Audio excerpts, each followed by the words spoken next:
क्या कोई औरत ऐसा कर सकती है? अरे आकाश, तुम यह क्या कर रहे हो? कहकर स्वाति जोर जोर से चिल्लाने लगे। अरे अरे भाभी, कहते हुए आकाश चुप हो गया। बहू स्वाति की आवाज सुनकर सास ससुर और स्वाति का पति दिवाकर कमरे में दौड़ कर आए।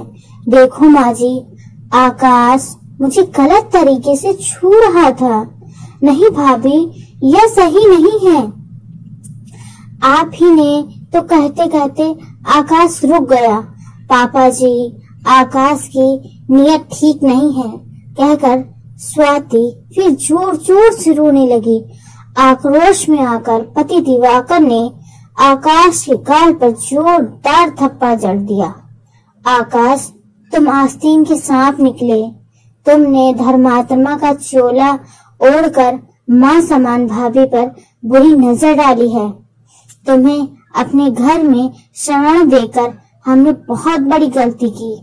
स्वाति की जहरीली हंसी आकाश के अपमान में चार चांद लगा रही थी।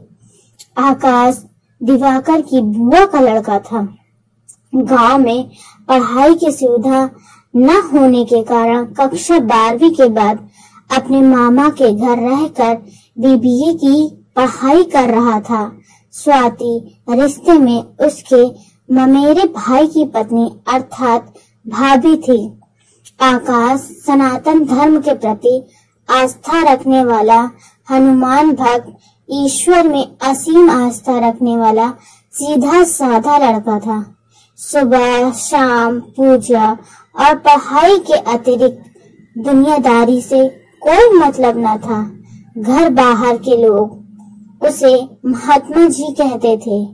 आकाश के ऐसे चरित्र पर किसी को विश्वास न था, सभी भौचक्के थे।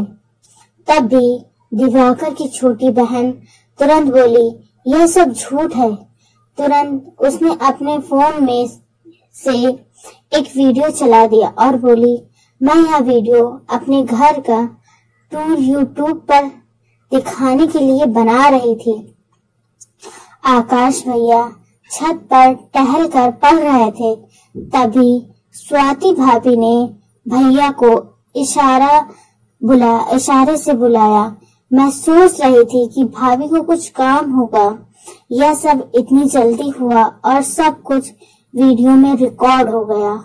वीडियो देखकर सबकी आंखें फटी की फटी रह गईं। पिक्चर में जबरदस्ती स्वाति आकाश को अपनी ओर खींचकर किस कर रही थी। आकाश स्वाति की बाहों से निकलने की कोशिश कर रहा था।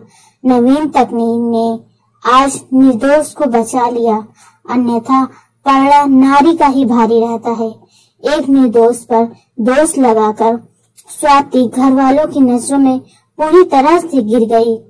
आज भी बहुत सी ऐसे लोग हमारे समाज में हैं जो कभी भाभी को परेशान करते हैं और कभी कभी ऐसा होता है जो आपने इस कहानी में सुना कि भाभी भी अपने देवरों के साथ इस तरह के व्यवहार करती हैं कि उन्हें नीचा दिखाने के लिए कोई एक भी कसर नहीं छोड़ती हैं। आपको यह पोस्ट कैसी लगी कमेंट्स में आप जरूर बताएं। Thank you.